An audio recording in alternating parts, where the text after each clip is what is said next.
हम बात करने वाले हैं सूर्य के विषय में, सन के विषय में हम बात करने वाले हैं। लेकिन उससे पहले आपको सबको ये बात पता होगी कि हमारी जो पृथ्वी है इसका ऊर्जा का सबसे बड़ा स्रोत क्या है। दोस्तों हमारी पृथ्वी का सबसे बड़ा ऊर्जा का स्रोत क्या है, तो हमको पता है क्या है, सूर्य है। क्या है दोस्तों, सूर्य ही हमारी पृथ्वी की ऊर्जा का सबसे बड़ा स्रोत है।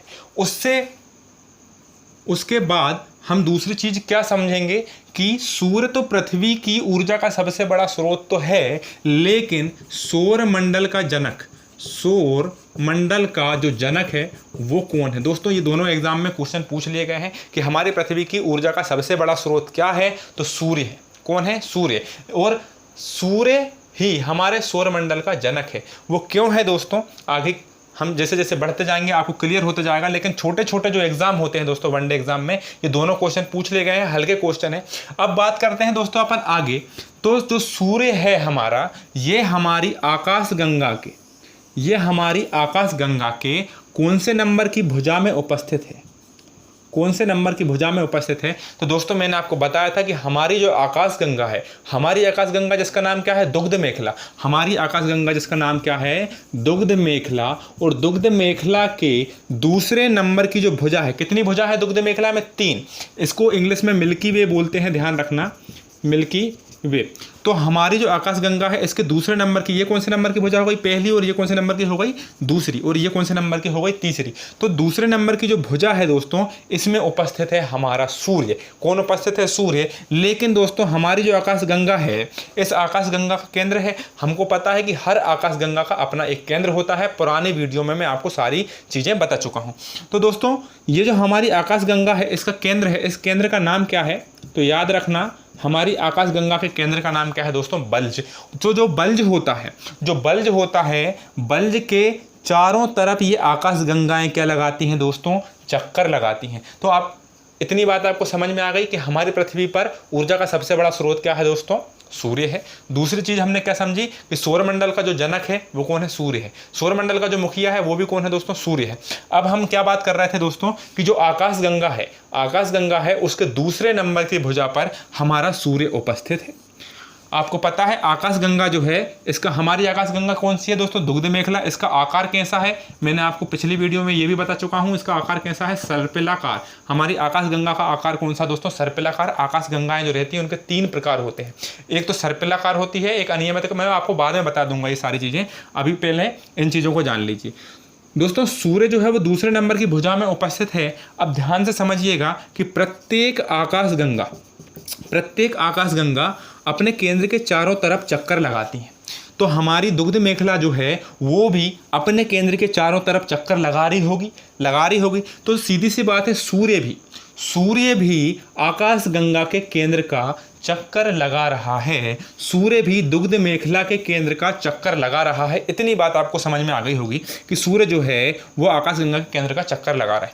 तो दोस्तों जिस स्पीड से ये चक्कर लगा रहा है, जिस स्पीड से हमारा सूर्य आकाश गंगा के केंद्र का चक्कर लगा रहा है, वो स्पीड क्या है दोस्तों, आप जानकर हैरान हो जाओगे। 250 किलोमीटर पर सेकंड। 1 सेकंड में 250 किलोमीटर पर सेकंड की स्पीड से दोस्तों ये सूर्य हमारी आकाश गंगा के केंद्र का चक्कर लगा रहा है। अब सूर्य जो है आकाश गंगा के केंद्र का चक्कर लगा रहा है दोस्तों, तुमको, आप सभी लोगों को ये चीज़ पता है कि आकाश गंगा किस दिशा से किस दिशा की तरफ घूमती है, तो पूर्व दिशा से पश्चिम दिशा की तरफ घूमती है। हमारा सूर्य यहाँ पर है, हमारा सूर्य भी इस केंद्र का चक्कर काट रहा है। दोस्तों सूर्य भी पूर्व से लेकर किस दिशा में चक्कर काटेगा, पश्चिम दिशा में चक्कर काटेगा।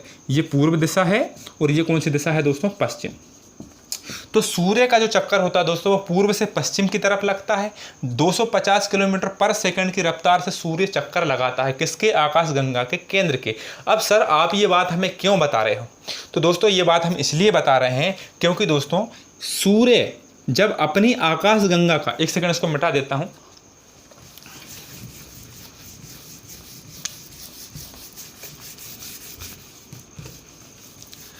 दोस्तों सूर्य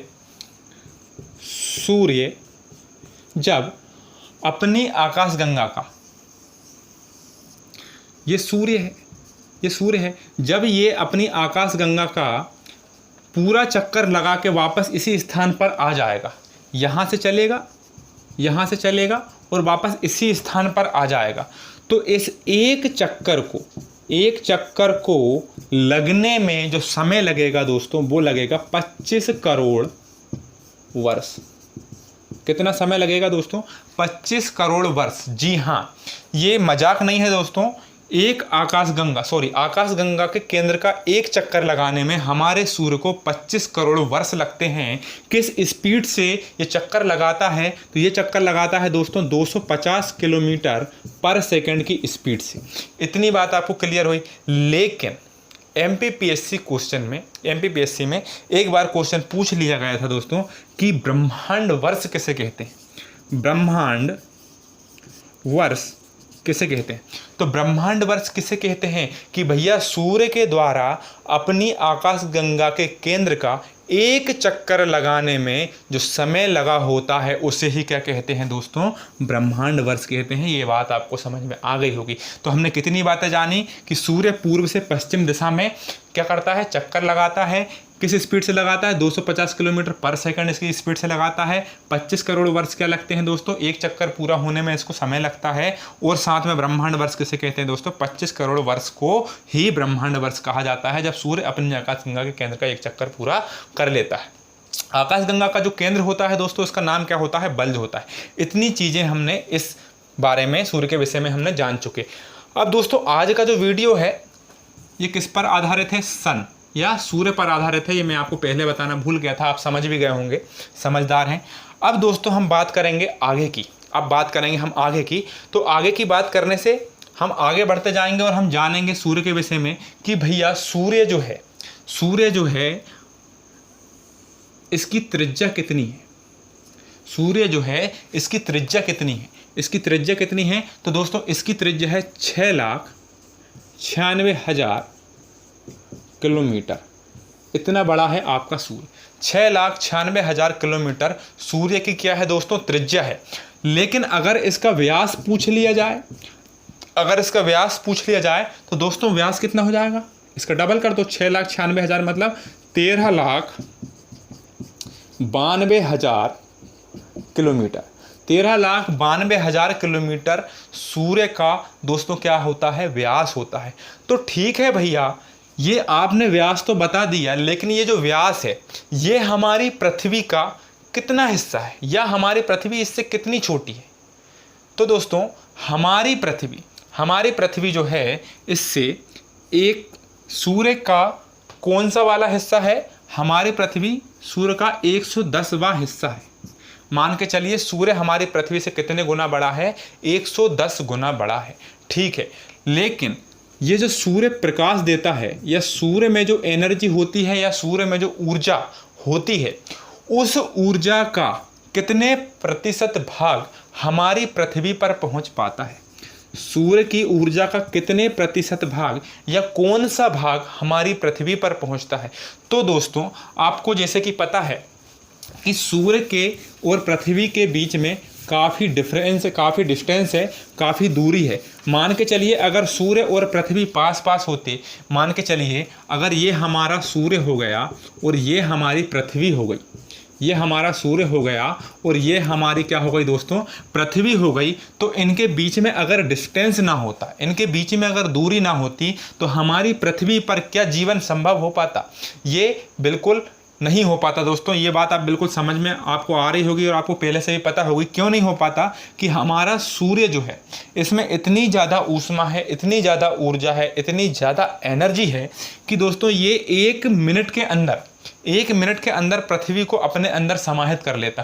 क्योंकि दोस्तों इसका जो टेम्परेचर होता है वो होता है 15 million degree Celsius.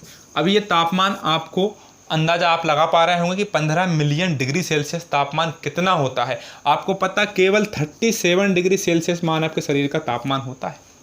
30 degree Celsius से अगर 40 डिग्री सेल्सियस भी हो जाता है तो हालत ख़राब हो जाती है। वर्तमान में जो कोरोना वायरस चल रहा है दोस्तों, इस वायरस में आपने देखा होगा कि आप जब किसी बैंक में जाते हो या जहाँ भी किसी ऐसी जगह पर जाते हो जहाँ पर आपको चेक करने के लिए गार्ड खड़े होते हैं, तो वो गार्ड आपके हाथ को पकड़ के आपका बुखार का पता नहीं लगाते, वो आपके माथे पर एक मशीन लगाते हैं जो बंदूक के आकार की होती है और उस पर एक स्क्रीन लगी होती है दोस्तों। उस पर अगर आपका टेम्परेचर 37 डिग्री सेल्सियस से 38 डिग्री सेल्सियस के 38 भी बहुत ज़्यादा हो जाता है, कई जगह 38 पर भी नहीं लेते, लेकिन सामान्य जो रहता है दोस्तों 37 डिग्री सेल्सियस होता है। 37-38 से 1 डिग्री सेल्सियस भी अगर आपका टेम्परेचर ज़्यादा आता है तो वो गार्ड आपको मंदिर या आप किसी बैंक में गए हो, बैंक या आप स्कूल में गए हो या किसी दुकान पे गए हो, उसके अंदर प्रवेश नहीं करने देंगे दोस्तों, क्योंकि जो कोरोना वायरस है, कोरोना वायरस जो रहता है मानव शरीर के प्रतिरक्षा तंत्र पर अटैक करता है, जिससे क्या होता है दोस्तों टेम्परेचर, मानव शरीर का जो टेम्परेचर होता है वो ज़्यादा हो जाता है। मानव शरीर का टेम्परेचर ज़्यादा होता है तो इसीलिए ये व्यक्ति समझ जाता है कि इस व्यक्ति का टेम्परेचर ज़्यादा है, इसे अंदर ना लें। अच्छा, ये विज्ञान की बातें हैं, ये अपन विज्ञान में देखेंगे। तो 15 मिलियन डिग्री सेल्सियस सूर्य का जो तापमान होता है ये बहुत ज़्यादा होता है, इसीलिए पृथ्वी और सूर्य के जो बीच की दूरी है ये अगर कम होती तो पृथ्वी पर मानव जीवन संभव नहीं होता। हमारी पृथ्वी को सूर्य का कौन सा वाला हिस्से का प्रकाश मिलता है? तो 22 अरब वाह 22 अरब वाह हिस्सा मिलता है पृथ्वी को सूर्य के प्रकाश का, सूर्य की ऊष्मा का, सूर्य की ऊर्जा का, सूर्य की एनर्जी का 22 अरब वाह हिस्सा मिलता है पृथ्वी को। दोस्तों आप समझ गए होंगे कि अगर थोड़े से भी नज़दीक होती तो हमारी पृथ्वी पर सूर्य के कारण जीवन संभव नहीं हो पाता। पृथ्वी से पहले भी दोस्तों एक ग्रह है जिसका नाम क्या है? शुक्र। और शुक्र के पहले भी एक दोस्तों ग्रह है जिसका नाम क्या है? बुध। तो बुध छोटा है, शुक्र उससे बड़ा है और पृथ्वी शुक्र से बड़ी है। ठीक है दोस्तों, अब अपन बात करते हैं किस विषय में कि भैया जो सूर्य है इसकी वर्तमान में आयु कितनी है? तो दोस्तों सूर्य की जो आयु है, सूर्य की जो उम्र है, ये सूर्य की उम्र जो है दोस्तों ये है 10 अरब वर्ष। कितनी है दोस्तों? सूर्य की जो उम्र है वो है 10 अरब वर्ष, लेकिन वर्तमान में इसकी आयु कितनी है? तो वर्तमान में दोस्तों सूर्य की जो आयु है वो है 4.7 अरब वर्ष। मतलब जितनी आयु सूर्य ने तय कर चुका है, जितनी आयु सूर्य ने जी चुका है, उतनी ही आयु सूर्य की अभी बाकी है। और ये अभी कितनी आयु और जिएगा, इसकी अभी कितनी आयु और चलेगी, या ये ख़त्म होगा तो ये कैसे ख़त्म होगा, ये इसके ख़त्म होने के बाद इसके साथ क्या होगा, तो ये चीज़ें मैं आपको पहले लास्ट क्लास में बता चुका हूं दोस्तों। कि मैंने आपको बताया था कि according to Subrahmanyan Chandrasekhar limit, या मैं बात करूं चंद्रशेखर सीमा के बारे में, तो भारतीय मूल के अमेरिकी खगोलीय वैज्ञानिक सुब्रमण्यम चंद्रशेखर जो थे, इन्होंने एक बात कही थी कि जब किसी तारे का टेम्परेचर जब किसी तारे का द्रव्यमान सूर्य के द्रव्यमान का 1.44 गुना या उससे कम है, 1.44 गुना कम या उसके बराबर है। एक बार फिर से, आप बिल्कुल कंफ्यूज नहीं होना, उन्होंने ये बात कही थी, अपन फिर से देख लेते हैं। सूर्य जो है, सूर्य का द्रव्यमान का 1.44 गुना कम या सूर्य के द्रव्यमान के बराबर, सूर्य के मास के बराबर। क्या बोला था चंद्रशेखर ने कि भैया किसी भी तारे का जो द्रव्यमान है वो सूर्य के द्रव्यमान के 1.44 गुना कम या उसके बराबर हो तो वो तारा किस में चेंज हो जाएगा? श्वेत वामन तारे में। तो दोस्तों हमको पता है कि जो हमारा सूर्य है इसकी लिमिट कितनी है? 1.44 गुना। मतलब कहने का मतलब सूर्य के ही बारे में बात चल रही है, तो सीधी सी बात यह है कि सूर्य क्या है दोस्तों, आगे चल के श्वेत वामन तारा बन जाएगा। कब? जब इसकी आयु 10 अरब वर्ष पूरी हो जाएगी। 10 अरब वर्ष पूरी हो जाएगी जब ये श्वेत वामन तारा बन जाएगा। और श्वेत वामन तारा बनने के बाद दोस्तों इसका क्या हाल होगा? तो ये बनेगा काला वामन तारा। और काला वामन तारा बनने के बाद दोस्तों ये क्या हो जाएगा? ये किसी ग्रह के चारों तरफ चक्कर काटने लगेगा, या ये ब्लैक होल, या ऐसे अपन क्या कह सकते हैं दोस्तों, ब्लैक होल, या हम ऐसे कह सकते हैं दोस्तों, इसका हिंदी नाम मुझे याद नहीं हो रहा है, मैं आपको बता दूंगा। काला वामन तारा जब ये जाएगा तो ये ब्लैक होल में परिवर्तित हो जाएगा, या तो किस में चेंज हो जाएगा दोस्तों, यह चेंज हो जाएगा, ये किसी ग्रह के चक्कर काटने लगेगा, चक्कर काटने लगेगा। अभी जो मैं ये वीडियो आप तक पहुंचा रहा हूं दोस्तों, ये हमारी वीडियो पूरी नेचुरल है, इसमें किसी भी प्रकार की कोई एडिटिंग नहीं है। ये यहाँ से सीधा रिकॉर्ड करके आपके मोबाइल तक पहुंच रही है, इसमें किसी प्रकार की काट छाट नहीं होती है। तो कई जगह क्या होता है दोस्तों, पूरा डाटा माइंड में कुछ कुछ चीज़ें निकल जाती हैं, इसलिए कन्फ्यूज़ भी हो जाते हैं और नर्वस भी ज़्यादा होते हैं, इसलिए कुछ गलती सलती होती है, तो उसके लिए माफ़ किया कीजिए। अब बात करते हैं दोस्तों हम किसके विषय में, कि जो हमारा सूर्य होता है। अब अगली बातें हम करते हैं कि जो हमारा सूर्य होता है इसकी कितनी परतें होती हैं, जो हमारा सूर्य होता है इसकी कितनी परतें होती हैं, तो इसके बारे में हम बात करेंगे कि हमारा जो सूर्य होता है, मान के चलिए ये क्या है हमारा सूर्य। तो दोस्तों सूर्य का जो केंद्रीय भाग होता है, बीच वाला जो भाग होता है ये वाला, इसे कहते हैं दोस्तों क्रोड। क्या कहते हैं दोस्तों, क्रोड कहते हैं। सूर्य के बीच वाला भाग क्या कहलाता है, क्रोड कहलाता है। अब जो क्रोड होता है, इस क्रोड का तापमान के विषय में हम बात करेंगे कि ज़्यादा क्यों होता है। सूर्य कहा जाता है कि सूर्य का कौन सा वो भाग होता है जिसका टेम्परेचर सबसे ज़्यादा होता है। तो दोस्तों सभी ये बोलते हैं कि क्रोड जो होता है वो सूर्य का सबसे गर्म भाग होता है। क्यों होता है, मैंने आपको अभी बताया कि सूर्य का जो तापमान होता है वो होता है 15 मिलियन डिग्री सेल्सियस। लेकिन 15 मिलियन डिग्री सेल्सियस जो टेम्परेचर बताया वो कहाँ का टेम्परेचर है, वो है सूर्य के बीच वाला भाग, अंदर वाला भाग, सबसे नज़दीक वाला भाग कौन सा, क्रोड। यहाँ पर क्या होता है दोस्तों, यहाँ पर हाइड्रोजन गैस और हीलियम गैस उपस्थित होती हैं। अच्छा, हाइड्रोजन और हीलियम गैस से क्या तात्पर्य है सर, तो पहली क्लास में मैंने आपको बताया था कि हाइड्रोजन और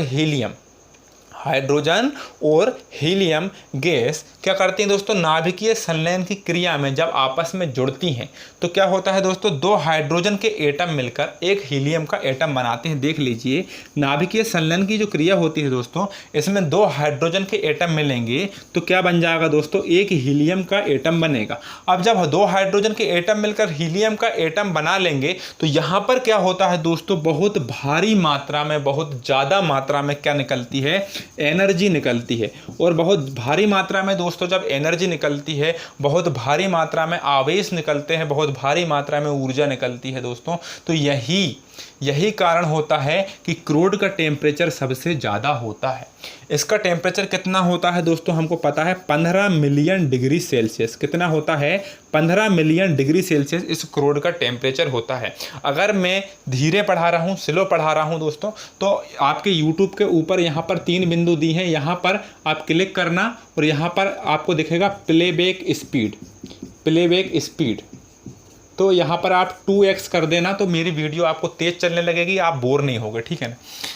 तो 15 मिलियन डिग्री सेल्सियस क्या होता है दोस्तों, इसका तापमान होता है। क्रोड का तापमान सबसे ज़्यादा होता है। यहाँ पर क्या होता है दोस्तों, इलेक्ट्रॉन, प्रोटॉन, न्यूट्रॉन और हाइड्रोजन एवं हीलियम, कई सारी गैसें यहाँ पर होती हैं।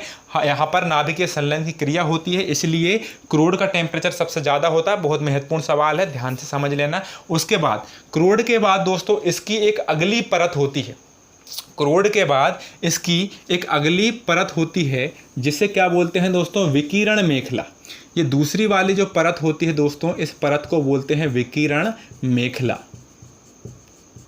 दोस्तों विकिरण मेखला में क्या खास है, विकिरण मेखला जो होती है इसमें क्या खास है, तो इसके बारे में बहुत ही इंटरेस्टिंग बात है कि दोस्तों क्रोड में जब हाइड्रोजन एवं हीलियम मिलते हैं तो क्या होता है, नाभिकीय संलयन की अभिक्रिया होती है और नाभिकीय संलयन की क्रिया होती है। उस समय भयंकर मात्रा में एनर्जी और हाइड्रोजन, हीलियम एवं आवेश निकलते हैं। तो उस समय क्या होता है दोस्तों, यहाँ से क्या होता है दोस्तों, फोटॉन क्या है दोस्तों, प्रकाश, लाइट, फोटॉन निकलते हैं यहाँ से। विकिरण मेखला जो होती है दोस्तों, इसको रेडिएटिव जोन बोलते हैं। इसका इंग्लिश नाम याद रखना, रेडिएटिव जोन। तो जो रेडिएटिव जोन होती है दोस्तों, विकिरण मेखला जो होती है, यहाँ से क्रोड से उपस्थित फोटॉन, एक्स किरणें और गामा किरणें, फोटॉन, एक्स किरणें और गामा किरणें कहाँ से होते हुए निकलती हैं? ये दूसरे नंबर की परत से होते हुए निकलती हैं विकिरण मेखला, जिसका नाम क्या है? Radiative zone.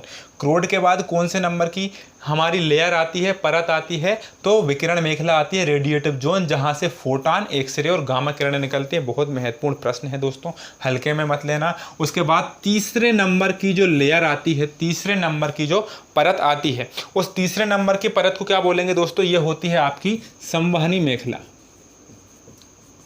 संवहनी मेखला, ठीक है।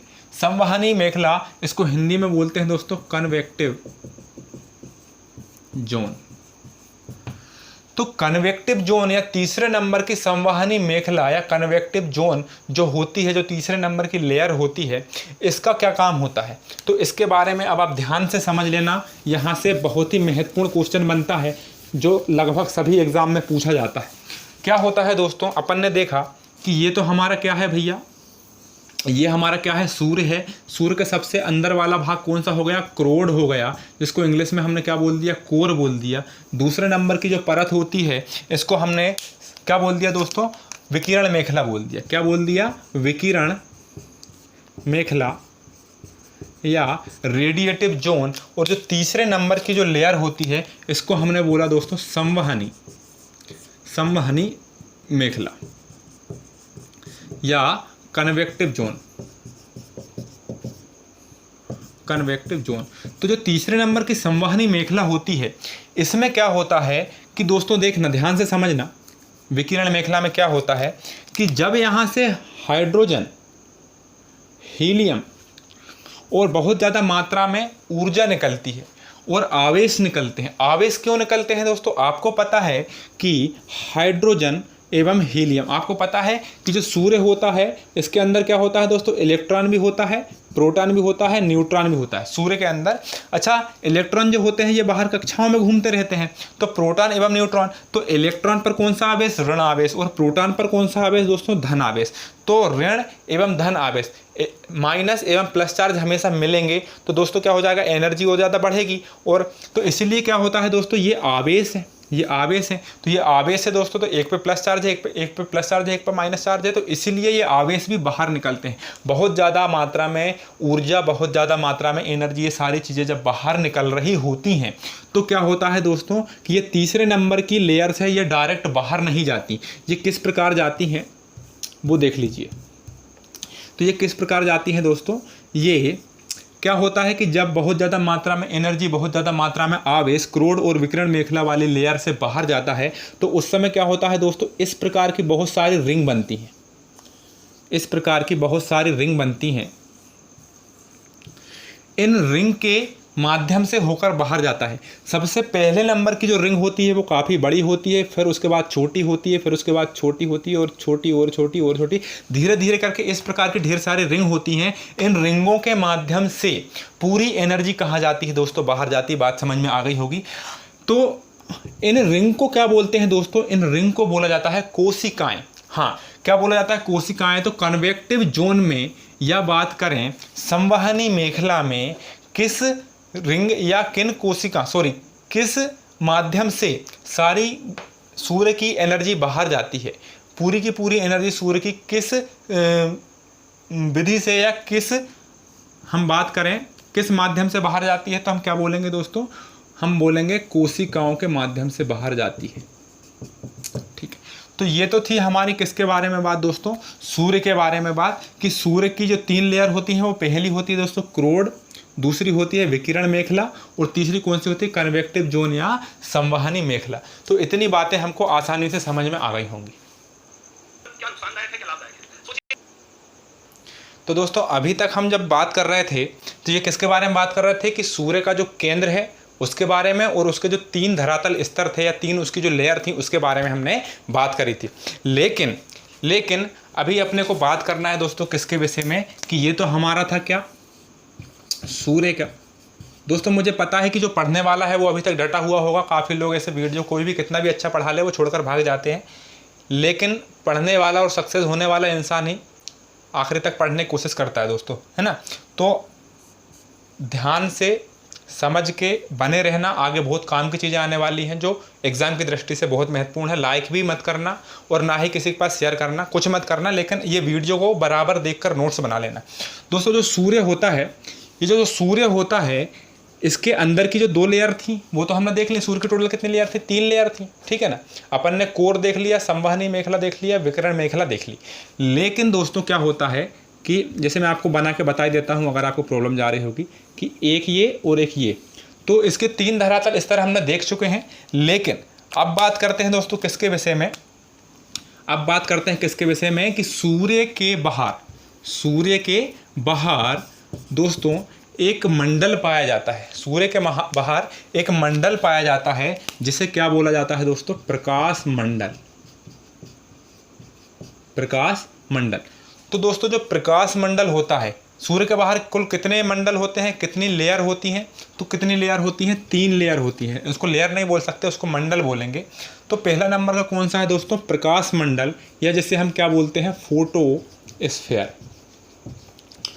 तो प्रकाश मंडल क्या होता है दोस्तों? ध्यान से समझना कि क्या होता है जब सूर्य से हाइड्रोजन एवं हीलियम में मान के चलें संलयन की क्रिया होती है तो बहुत ज़्यादा मात्रा में दोस्तों क्या निकलती है? एनर्जी निकलती है। तो यहाँ पर सूर्य के पास टेम्परेचर सबसे ज़्यादा होता है। लेकिन प्रकाश मंडल सूर्य से कितना दूर है दोस्तों?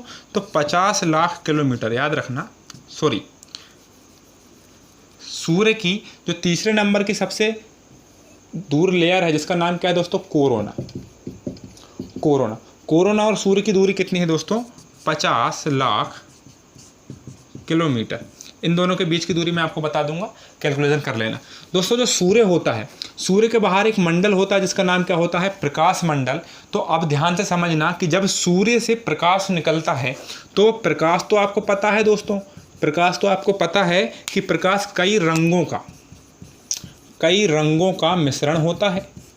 कई रंगों को क्या होता है दोस्तों? मिश्रण होता है। सूर्य के प्रकाश में बहुत सारे रंग पाए जाते हैं। लेकिन क्या होता है दोस्तों, जब जैसे ही प्रकाश मंडल में सूर्य का प्रकाश पहुंचता है तो इस मंडल में क्या हो जाता है कि सूर्य के आधे से ज़्यादा रंग यहीं रुक जाते हैं। सूर्य के प्रकाश के आधे से ज़्यादा रंग प्रकाश मंडल में ही रुक जाते हैं। तो इस प्रकार से क्या हो जाता है कि जैसे प्रकाश मंडल में ये रंग रुक जाते हैं, ये अवशोषित हो जाते हैं, तो क्या होता है दोस्तों? उन रंगों के अवशोषण होने के कारण या उन रंगों के अवशोषित होने के कारण क्या होता है दोस्तों कि यहाँ पर कुछ विशेष प्रकार की काली काली रेखाएं पड़ जाती हैं। सूर्य के प्रकाश में जो रंग होते हैं उनके अवशोषित होने के कारण प्रकाश मंडल में, ये कौन सा मंडल है? ये प्रकाश मंडल है। तो सूर्य के प्रकाश के रंगों के प्रकाश मंडल में आकर अवशोषित हो जाने के कारण यहाँ पर काली काली कुछ रेखाएं पड़ जाती हैं। इन रेखाओं को बोला जाता है दोस्तों, बहुत खास क्वेश्चन है, इन रेखाओं को बोला जाता है फ्रॉनहोफर रेखाएं। फ्रॉनहोफर रेखाएं। ध्यान रखना, भूल मत जाना कि सूर्य के बाहर एक मंडल है, प्रकाश मंडल। जैसे ही सूर्य का प्रकाश उस प्रकाश मंडल में पहुंचता है तो सूर्य के प्रकाश के जो रंग होते हैं वो कुछ रंग प्रकाश मंडल में अवशोषित होकर रुक जाते हैं, जिसके कारण कुछ रेखाओं का निर्माण होता है। ऐसी रेखाएं क्या कहलाती हैं दोस्तों? फ्रॉनहोफर रेखाएं कहलाती हैं। ठीक है, इतनी बात तो हमको समझ में आ गई। लेकिन सर एक बार क्वेश्चन पूछ लिया गया है एसएससी में कि जो हमारे सौर कलंक होते हैं या सन स्पॉट होते हैं, ये कैसे बनते हैं, इनके निर्माण की विधि क्या होती है, वो समझाइए। तो दोस्तों 2 मिनट पहले मैंने आपको एक बहुत अच्छी चीज़ बताई थी। मैंने आपको ये बताया था कि भैया यहाँ पर तो क्या है? सूर्य है। यहाँ पर सूर्य का ये कौन सा वाला भाग था? क्रोड वाला भाग था या कोर वाला भाग था। यहाँ पर उसके बाद कौन सा वाला भाग था? विकिरण मेखला। और इसके ऊपर वाला कौन सा वाला पार्ट था दोस्तों? संवहन मेखला। तो क्रोड, विकिरण मेखला और संवहन मेखला। तो यहाँ से जब एनर्जी हाइड्रोजन एवं हीलियम आदि गैसें बाहर निकलती हैं तो मैंने आपको बताया था कि कुछ विशेष प्रकार की रिंग पाई जाती हैं। इनका आकार ऊपर बढ़ते बढ़ते कैसा हो जाता है? छोटा होते जाता है।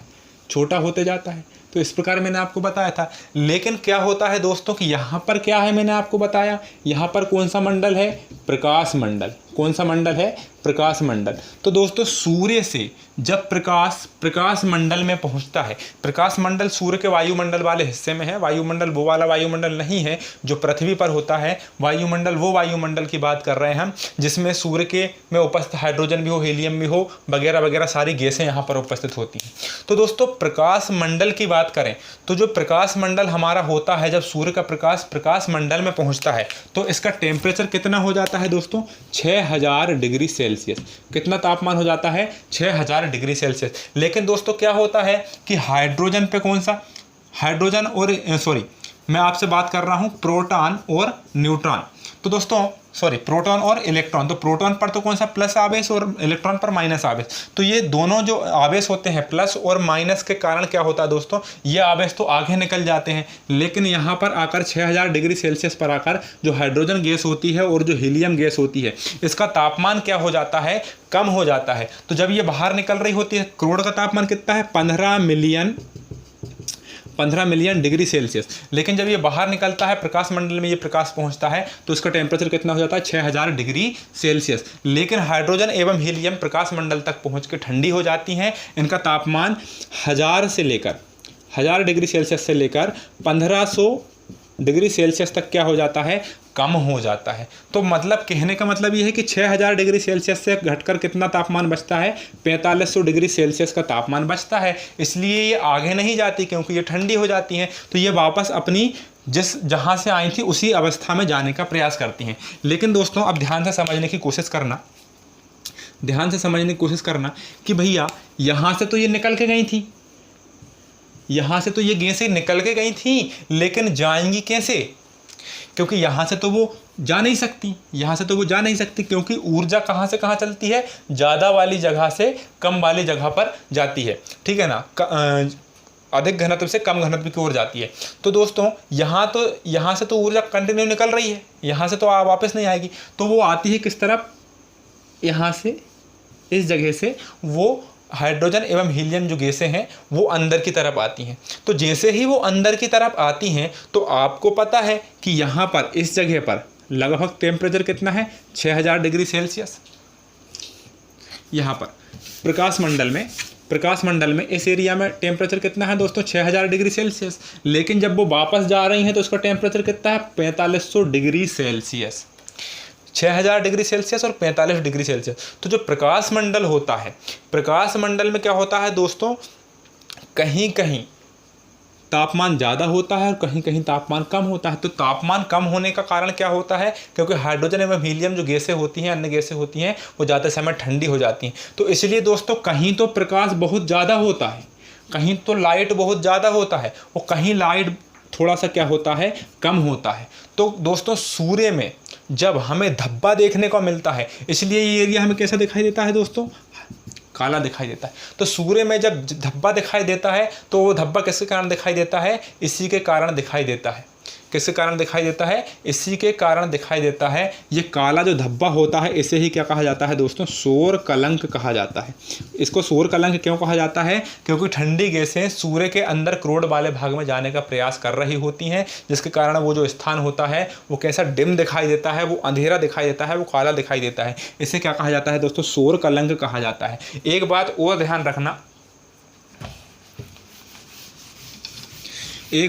ध्यान रखना कि जो हमारा सूर्य कलंक होता है, जो हमारा सूर्य होता है दोस्तों, इसके साथ क्या होता है कि जो सूर्य कलंक की स्थिति बनती है,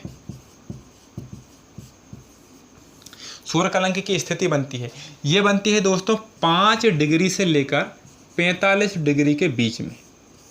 5 डिग्री से लेकर 45 डिग्री के बीच में। मान के चलिए कि यहाँ पर क्या है, ये सूर्य का कौन सा 0 डिग्री वाला एरिया है, ये 0 डिग्री वाला एरिया है। तो यहाँ पर 1 डिग्री, यहाँ पर 2 डिग्री, यहाँ पर 3 डिग्री, इसी प्रकार यहाँ से 5 डिग्री से लेकर यहाँ पर कौन सी डिग्री हो जाएगी, 45 डिग्री। तो कुल मिला के मैं आपको समझाना चाह रहा हूँ कि इतने एरिए से इतने एरिया से ही सौर कलंक का निर्माण होता है। क्वेश्चन पूछ लिया गया है कि सौर कलंक का जब निर्माण होता है तो वह सूर्य की कितनी स्थिति में, मतलब कितने डिग्री से कितने डिग्री के बीच में होता है। तो आप क्या बताओगे? 5 डिग्री से लेकर 45 डिग्री, 5 डिग्री से लेकर 45 डिग्री के बीच में होता है। ठीक है, अब दोस्तों ध्यान रखना कि जो सौर कलंक होता है इसका एक चक्र कितने समय में पूर्ण होता है। तो मैं आपको बता दूं, यहीं से बता देता हूं आपको कि क्या होता है दोस्तों। पहले तो जो सौर कलंक होता है ये बढ़ते जाता है, तो ये 11 साल तक बढ़ता है। 11 साल तक क्या होता है दोस्तों? बढ़ता है। सौर कलंक जो रहता है, जो अंधेरा रहता है सूर्य में, वो 11 साल तक बढ़ता है एवं 11 साल तक क्या हो जाता है? 11 साल तक क्या होता है? कम होता है। तो सौर कलंक 11 साल तक बढ़ता है, 11 साल तक कम होता है। इसलिए सौर कलंक, बहुत IMP क्वेश्चन है, सौर कलंक का एक चक्कर कितने समय में पूर्ण होता है दोस्तों? 22 वर्षों में पूर्ण होता है। 11 जाने के 11 आने के कितने समय में पूर्ण होता है? 22 वर्षों में पूर्ण होता है। ये तो था दोस्तों आपका कौन सा? प्रकाश मंडल से संबंधित सौर कलंक और फ्राउनहोफर रेखाएं। तो आशा करता हूं कि आपको फ्राउनहोफर रेखाएं एवं प्रकाश मंडल दोनों बहुत अच्छे से समझ में आ गए होंगे। ठीक है, अब बात चलते हैं दोस्तों किसके विषय में। अभी तो हमने क्या देखा दोस्तों? प्रकाश मंडल। क्या देखा हमने? प्रकाश मंडल। अभी हमने क्या देखा? सूर्य का उपस्थित कौन सा मंडल? प्रकाश मंडल। ये था कौन सा मंडल आपका? प्रकाश मंडल। अब दूसरा जो मंडल आता है दोस्तों, ये कौन सा मंडल है? वर्ण मंडल। और तीसरा मंडल कौन सा है दोस्तों? कोरोना। तो दोस्तों पहला प्रकाश मंडल, दूसरा वर्ण मंडल, तीसरा कोरोना। तो दोस्तों कोरोना के विषय में हमेशा सवाल आता है। आपने स्पीडी जैसी जो पुस्तक होती हैं उनमें भी आपने कोरोना के बारे में पढ़ा होगा कि जब सूर्य ग्रहण लगता है तो सूर्य की कौन सी परत दिखाई देती है। तो क्या होता है दोस्तों कि जब सूर्य ग्रहण लगता है तो इस पूरे सूर्य को कौन ढक लेता है? चंद्रमा। कौन ढक लेता है? चंद्रमा ढक लेता है। तो ये कोरोना वाली जो लेयर होती है, इस प्रकार ये तीसरे नंबर की जो लेयर होती है वो कौन सी होती है दोस्तों? कोरोना। तो कोरोना वाली जो लेयर होती है ये हमको चमकीली दिखाई देती है। क्यों? क्योंकि जब चंद्रमा और सूर्य आमने सामने होते हैं तो चंद्रमा क्या कर लेता है? सूर्य को ढक लेता है। तो हमको ये कोरोना वाली जो लेयर होती है इसमें चमक प्रतीत होती है। तो सूर्य ग्रहण के समय सूर्य की कौन सी परत दिखाई देती है? तो कोरोना वाली परत दिखाई देती है। कौन सा वाला हिस्सा दिखाई देता है? कोरोना वाला हिस्सा दिखाई देता है। ये बात हमेशा के लिए ध्यान रखना। ये क्वेश्चन, सारी चीज़ें भूल जाना, ये क्वेश्चन याद रखना कि सूर्य ग्रहण के समय सूर्य की कौन सा वाला भाग दिखाई देता है? तो कोरोना वाला भाग दिखाई देता है। उसके बाद छोटी छोटी 2-4 चीज़ें और बची हैं, उनको भी देख के जाना, सरल है दोस्तों। कई बार क्या होता है कि पूछ लिया जाता है कि सौर पवनें क्या है? सौर पवन क्या है? तो सौर पवन के बारे में आप ध्यान से समझ लेना कि जो हमारा सूर्य होता है इसका आखिरी वाला जो धरातल स्तर होता है जिसका नाम क्या होता है दोस्तों? संवहन मेखला। तो मैंने आपको बताया था कि यहाँ पर कुछ कोशिकाएं होती हैं, कुछ रिंग्स जैसी कोशिका होती हैं। तो यहाँ पर क्या होता है दोस्तों? बहुत तेज मात्रा में क्या होता है? आवेश प्रवाहित होते हैं। तो जब ये आवेश काफ़ी ज़्यादा मात्रा में प्रवाहित होने लगते हैं तो क्या होता है दोस्तों? जैसे ही ये पृथ्वी के नज़दीक पहुँचते हैं या पृथ्वी के वायुमंडल में पहुँचते हैं, तो पृथ्वी के वायुमंडल में पहुँचने के बाद क्या होता है दोस्तों? ये काफ़ी ज़्यादा मात्रा में पहुँचते हैं तो वहाँ के वायुमंडल को प्रभावित करते हैं। तो इसी कारण इन आवेशों को क्या कहा जाता है दोस्तों? सौर पवन कहा जाता है। सौर पवन मतलब ये एक हवा की तरह सूर्य से निकलकर कहाँ आते हैं? हमारी पृथ्वी में आते हैं। इसलिए सूर्य यानी सौर, पवन यानी क्या होता है दोस्तों? आवेश को इन्होंने क्या बोला? पवन बोला। कि जब सूर्य से आवेश काफ़ी ज़्यादा स्पीड में निकलते, क्या होता है दोस्तों? जब सूर्य में हाइड्रोजन और हीलियम के संलयन की प्रक्रिया बहुत तेज हो जाती है तो उस समय क्या होता है कि आवेश भी बहुत स्पीड से गतिमान हो जाते हैं और जब वो पृथ्वी के वायुमंडल में आते हैं तो एक विशेष प्रकार की हवा चलने लगती है। तो इसे क्या कहा जाता है दोस्तों? सौर पवन कहा जाने लगता है। ठीक है ना। अब बात करते हैं दोस्तों किसके विषय में? ठीक है, एक सौर ज्वाला होती है, एक होती है दोस्तों सौर ज्वाला। तो सौर ज्वाला किसे कहते हैं? सौर ज्वाला किसे कहते हैं इसे भी आप समझिए कि क्या होता है जब सूर्य से ये हाइड्रोजन एवं हीलियम की अभिक्रिया है, हाइड्रोजन एवं हीलियम की क्रिया, हाइड्रोजन एवं हीलियम की जो अभिक्रिया होती है, नाभिक संलयन की अभिक्रिया बहुत स्पीड से होने लगती है, बहुत तेज़ होने लगती है, या हाइड्रोजन की मात्रा बढ़ जाती है, तो उस समय क्या होता है दोस्तों, सूर्य से बहुत ज़्यादा मात्रा में एनर्जी निकलती है और वो हमारे प्रकाश मंडल को भेद कर कहाँ तक पहुँच जाती है, कोरोना के नज़दीक पहुँच जाती है। कोरोना और हमारे सूर्य के बीच में डिफरेंस कितना है दोस्तों, 50 लाख किलोमीटर का है। तो 25 लाख किलोमीटर दूर तक इसकी आग की लपटें पहुंच जाती हैं। इसीलिए दोस्तों ध्यान रखना, 25 लाख किलोमीटर तक इसकी लपटें पहुंच जाती हैं, किसकी, हमारे सूर्य की लपटें 25 लाख किलोमीटर दूर तक पहुंच जाती हैं। इसलिए इस ज्वाला को क्या बोलते हैं दोस्तों, सौर ज्वाला। क्या बोलते हैं, सौर ज्वाला। ठीक है, अभी कुछ चीज़ें और बची हैं, अभी कुछ बचा है, मैं आपको एक बार और क्लियर करके देख लेता हूँ अभी क्या बचा है। एक टॉपिक बचा है दोस्तों अरोरा बोरियलिस, एक बचा है अरोरा ऑस्ट्रेलियस। ठीक है, वो और देख लीजिए। पूरा टॉपिक ये कंप्लीट हो गया। अभी आप किसी भी एग्ज़ाम में बैठेंगे तो किसी भी एग्ज़ाम में आप बैठ जाना, मेरी गारंटी है, ये पुस्तक में ये चीज़ें आपको कहीं मिलेंगी भी नहीं, आपको कोई चीज़ बाहर नहीं जाएगी। अपन ने क्या देखा था, अरोरा बोरियोलिस और अरोरा ऑस्ट्रेलिस। अरोरा बोरियोलिस एवं एक क्या है, अरोरा ऑस्ट्रेलिस। दोस्तों अरोरा बोरियोलिस और अरोरा ऑस्ट्रेलिस क्या होती हैं, तो क्या होता है कि जब हमारे सूर्य से आवेश निकलते। अच्छा, ये बार बार मैं जो आवेश बोल रहा हूँ ये आपको समझ में आ रहा कि नहीं आ रहा। आवेश का मतलब क्या होता है दोस्तों, एक तो क्या है प्रोटॉन और एक क्या है आपका इलेक्ट्रॉन, दोनों पे आवेश है कि नहीं है। हाँ, तो ये जब बाहर निकलते हैं सूर्य से बहुत तेज मात्रा में, जब आवेश बाहर निकलते हैं तो क्या होता है दोस्तों, आपको पता है कि ये हमारी क्या है, पृथ्वी। तो ये इसका क्या है दोस्तों, चुंबकीय क्षेत्र है, ये हमारी पृथ्वी का क्या है दोस्तों, ये चुंबकीय क्षेत्र है। तो क्या होता है, जैसे ही ये आवेश हमारी पृथ्वी के चुंबकीय क्षेत्र के नज़दीक आते हैं तो ये हमारे चुंबकीय क्षेत्र को पाकर क्या हो जाते हैं दोस्तों, विस्थापित हो जाते हैं एवं उत्तरी ध्रुव एवं दक्षिणी ध्रुव पर पहुंच जाते हैं। तो दोस्तों क्या होता है, दक्षिणी ध्रुव पर एक विशेष प्रकार की चमक उत्पन्न होती है और उत्तरी ध्रुव पर भी एक विशेष प्रकार की चमक उत्पन्न होती है। इन दोनों चमक को ही क्या कहा जाता है, दक्षिणी वाली जो चमक होती है दोस्तों उसे कहा जाता है अरोरा ऑस्ट्रेलिस, और जो उत्तरी वाली चमक होती है इसे कहा जाता है अरोरा बोरियोलिस। ठीक है दोस्तों, आपको समझ में आ गया होगा। आशा करता हूँ कि आपको मेरे द्वारा समझाई गई चीज़ें समझ में आ रही होंगी। लॉकडाउन का समय है दोस्तों, जितना फ़ायदा आप ले सकते हैं उतना फ़ायदा आप लीजिए। धन्यवाद।